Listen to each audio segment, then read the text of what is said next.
Hi, Anandita. Welcome. I am Mehak Hi. Med, a member of Yes. Moolya Foundation. And today we are quite excited to start our video series for the IMO Challenge. IMO Yeah. Challenge was, in my opinion, challenge for young budding policy enthusiasts who would like to tell their point of views to the world out there. I would just like to ask you to introduce yourself. Yes. Hi. Thank you, Mehak. Yes. So my name is Anandita Pathak. I am doing my graduation bachelor's degree in history from the University of Delhi. I'm in my third year currently.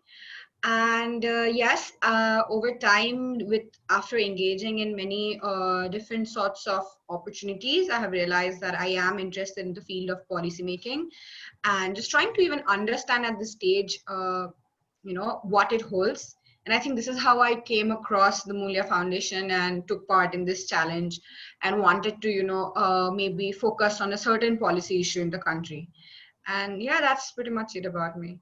Great, interesting.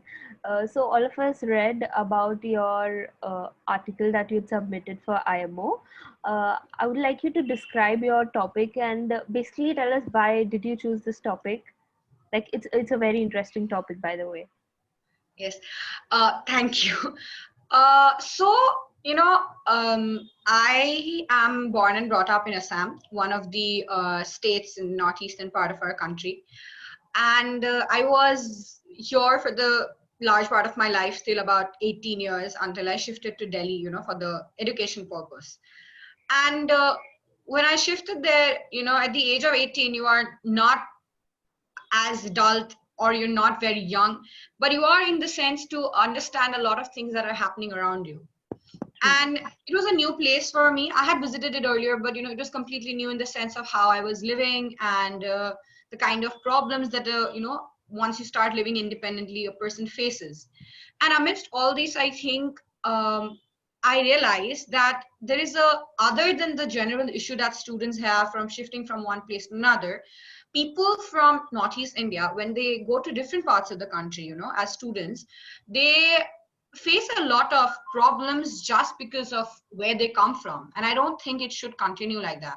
I am aware of these issues from about a decade when my cousins and my brothers and sisters had shifted to different regions of India. But when I went out there, I realized that what it actually feels like, and it doesn't have to be with you. It doesn't have to be a personal experience, but even when you have friends or you have, people who have gone through similar experiences.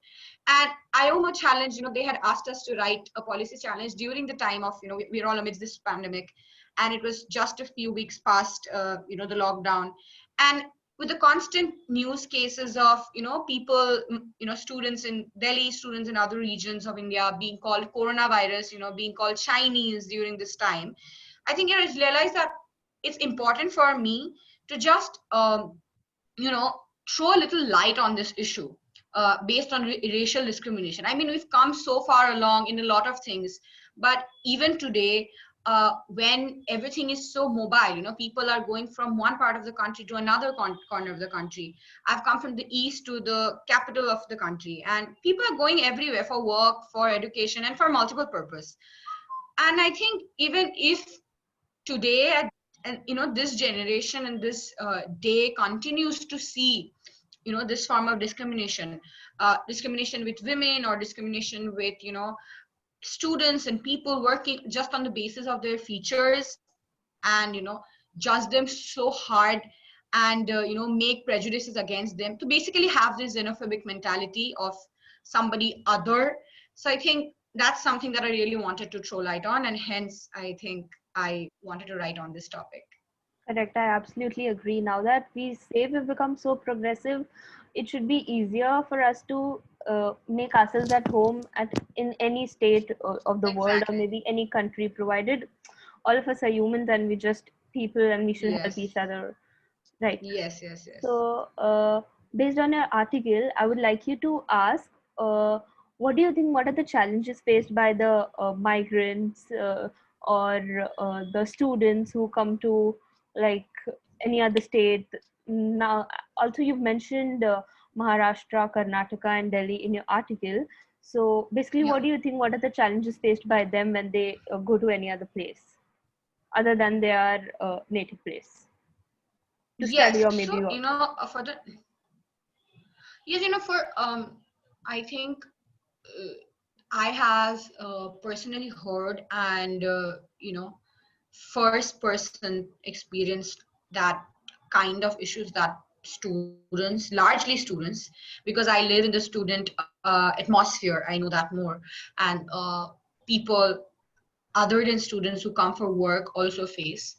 And when I was researching on this topic, I realized that it's beyond what we even know. I mean, students just getting killed uh, because there are people who judge them on the basis of their, I mean, region and their racial features. I think it can't get more sad for the world that we live in. And when you say what kind of discrimination, I'd say simply refusing students from the northeast to stay in a PG maybe, or to stay in a flat. Now I think with time things have got better, definitely, but again there is this hostile attitude that a lot of people continue to live with. Then okay, they're from that region, they don't communicate, they are a certain type, to just prejudice against them. And the prejudice is such because uh, the people from the hill states of northeast, they sometimes because their features are common. And so I am from the plain, like I'm from Assam, I'm from the plains. So I kind of hear comments like, oh, you are not from northeast, you don't even look like from northeast. So I don't really get what it means that looking like from being from northeast. I think in countries, when you mention like states like Maharashtra, Karnataka, capital cities, and it's not particular that I've just mentioned a few cases from these regions, but I think it's across the country, it's even outside the country, that we continue to live with that idea. And we make statements, or we make people feel unsafe, and then again we claim that oh, even you are not opening up, or you are also not amiable. But I think it comes from, one person has to take the step, one, and also it comes from the idea of how safe are we. I have heard instances of women getting harassed, students getting harassed in Delhi and calling the police, and the police saying, oh, you're not from here, you're not from Delhi, will not file a charge sheet, or will not file a FIR. I think issues like these, especially in, I'm focusing on capital cities and metro cities where people, a lot more people come to study with because of the, I've also mentioned why they come. They come because of the opportunities that we get, when we shift from one region to another. And Hmm. I think keeping in mind that it's very important that we make the place a safe space, for students who are coming, for people who are coming, for workers who are coming in. And that's, I think this is the kind of challenges that the people face, judgments and remarks. And I mean, if you go on the internet and if you type it out, you'll find, I mean, numerous cases of people being just called out names, or post the coronavirus. I have had looked at news reports of students being called, in Delhi, in Maharashtra, being called Chinese, or being called, coronavirus. So I don't think these are things that should, these are the kind of social evils that should continue in our country or anywhere else. And yes, I think these are the large kind of challenges that students face, and I don't think they should. Exactly. Now that you're speaking about it, it really feels like these topics should be spoken about a lot and discussed amongst various uh, people. Also, what do you think? What measures should be taken by the country or the officials of the country to make this country a safer place for maybe say anything, people coming from other places, students who don't feel at home, anything? Yeah. So this can broadly, I have focused on the northeastern people because they, the racial discrimination aspect of it is northeastern people that largely face it. But then again, there are other prejudices also, towards the South Indian people, or maybe people from Bihar, just regionalizing them, trying to make them into one category other than just largely students or people of the country. Yes, I think I know the authorities and the people in the government, people working have a responsibility in the sense that implementation of the issues. So if we speak from a higher official to a lower category, then we can speak about obviously uh, post the killing of a student in Satyaniketan, that is the South Campus of Delhi University, in 2014, a committee was set up, something that I have mentioned in my paper, that something called MP Based Barua Committee, and they had given out a lot of recommendation, a lot of statistics, and they had basically made a lot of surveyed and given a very comprehensive report, basically. And one of the recommendations, because there's several, I'm saying just one of the recommendations that I found needs to be implemented more is the setting up of a special police squad for speedy justice, northeast, that will be northeast police special squad. And I don't think it has been implemented as such. I think Delhi has it, but I don't know how many of us actually even know about it. So I think there's definitely a awareness issue. We need to let more and more students know that this exists and you have this space where you can complain. Yes, that is very important for speedy justice, but also for policing and patrolling. But again, I think there is only much that can come in law. I have also asked and talked about then time, it's high time that we need an anti-discriminatory law. I mean, obviously there are the articles of the constitution that clearly states out that you cannot discriminate on the basis of these grounds. But I think it's time we need an anti-discriminatory law so that we know how somebody, people are aware that you're not supposed to do this and what the consequence of this is. So I think that is something that needs to be said out loud. And like I said, there's only much we can do in terms of theory and paperwork and officials. I think it comes from us. I think even students, it's not necessarily older or certain category of people that do this. I think it's people the same age as myself that try to that have this xenophobic attitude towards a lot of other people and continue to harbor that, classify and categorize people, and make fun of them, don't make feel them at home, or just don't make feel them safe.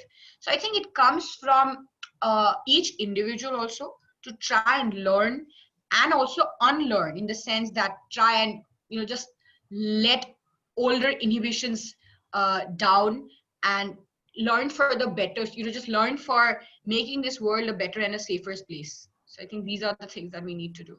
Exactly. I think for like at an individual